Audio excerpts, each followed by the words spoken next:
સુંદર સવારના સર્વ હરિભક્તોને જય શ્રી સ્વામિનારાયણ, જય શ્રી કૃષ્ણ. આજના પ્રેરણા સંદેશની અંદર આપણે વાત કરીશું સંકટમાં નશો નહીં, સંસ્કારનો સહારો લો. જીવનમાં એક સત્ય સૌએ સ્વીકારવું જ પડે છે. સુખ અને દુઃખ બંને જીવનમાં અનિવાર્ય ભાગ છે. કોઈ પણ માણસનું જીવન એવું નથી કે જ્યારે ક્યારે સંકટ, દુઃખ, નિરાશા કે ટેન્શન ના આવ્યું હોય. પ્રશ્ન એ નથી કે દુઃખ કેમ આવ્યું, પ્રશ્ન એ છે કે દુઃખ આવે ત્યારે આપણે કોનો આશ્રય લઈએ છીએ. આજના સમયમાં દુર્ભાગ્યવશ એક ખોટી માનસિકતા વિકસિત થઈ રહી છે. ટેન્શન છે તો દારૂ પી લઈએ, મન ભારી છે તો નશો કરી લઈએ. પરંતુ સાચું કહીએ તો આ ટેન્શન દૂર કરવાનો ઉપાય નથી, આ તો નવા ટેન્શનને આમંત્રણ આપવાનું કામ છે. નશો ક્ષણિક આનંદ અને કાયમી વિનાશ. વિજ્ઞાન કહે છે જ્યારે માણસ દારૂ કે કોઈ પણ પ્રકારનો નશો કરે છે ત્યારે મગજમાં ડોપામિન નામનું કેમિકલ રિલીઝ થાય છે. આ કેમિકલ આપણને થોડીવાર માટે આનંદ, શાંતિ અને લાગણી આપે છે.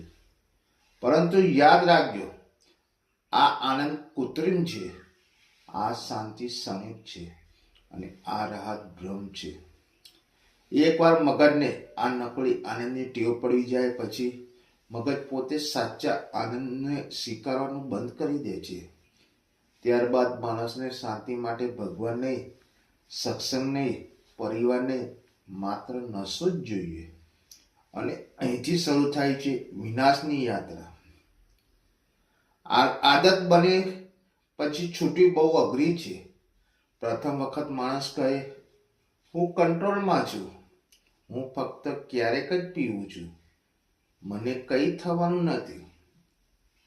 પરંતુ સમય જતા નશો આદત બને છે, આદત પછી જરૂરિયાત બને છે ને પછી એ જ નશો માલિક બની જાય છે અને માણસ ગુલામ બની જાય છે.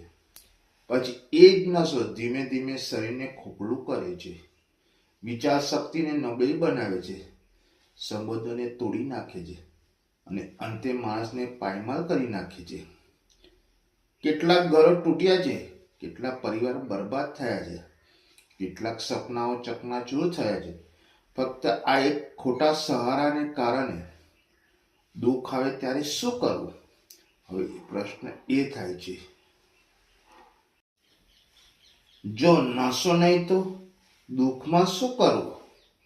જવાબ બહુ સરળ છે પરંતુ ખૂબ શક્તિશાળી છે. ભગવાનનો આશ્રય લો, સત્સંગનો આશ્રય લો. જ્યારે જીવનમાં અંધારું લાગે ત્યારે દીવો નશો નથી, દિવ્ય સ્મરણ છે. જ્યારે મન ભટકે ત્યારે દારૂ નથી, ધ્યાન છે અને સત્સંગ છે. ભગવાન પાસે જઈને માણસ ક્યારેક ખાલી હાથે પાછો આવતો નથી. સત્સંગમાં બેસીને કોઈ ક્યારેક તૂટતું નથી, ત્યાં માણસ ઘડાય છે. ભગવાનનો આશ્રય, શાંતિ. ભગવાન પાસે જઈને માણસ પોતાની સમસ્યા મૂકે છે પરંતુ સાથે સાથે તેને સહન કરવાની શક્તિ પણ મળે છે. ભગવાન દુઃખ દૂર કરે ન કરે પરંતુ દુઃખ સહન કરવાની હિંમત જરૂર આપે છે. નશો દુઃખ ભૂલાવે છે, ભગવાન દુઃખ સમજાવે છે. નશો અંધારામાં ધકેલે છે, ભગવાન પ્રકાશ તરફ લઈ જાય છે. સત્સંગ જીવનની સાચી દિશા. સત્સંગ એટલે માત્ર પ્રવચન સાંભળવું નથી, સત્સંગ એટલે સંસ્કારના વિચારો, શુદ્ધ વાતાવરણ અને સારા સંસ્કાર. જ્યાં સત્સંગ છે ત્યાં આશા છે, જ્યાં સત્સંગ છે ત્યાં વિશ્વાસ છે, અને જ્યાં વિશ્વાસ છે ત્યાં જીવન ફરી ઊભું થઈ શકે છે. સત્સંગમાં માણસને યાદ અપાવે છે કે તું એકલો નથી, તારું દુઃખ તારી તાકાત બની શકે છે. આ સમય પણ પસાર થઈ જશે. યાદ રાખો, નશો ક્યારે સાથ આપતો નથી, નશો ક્યારે ઉકેલ આપતો નથી, નશો ફક્ત દુઃખને દબાવે છે, દૂર નથી કરતો. એ જ્યારે દુઃખ આવે ત્યારે ભોગવવું નહીં, દુઃખ સામે ઊભા રહેવું શીખો. ભગવાન અને સત્સંગ સાથે.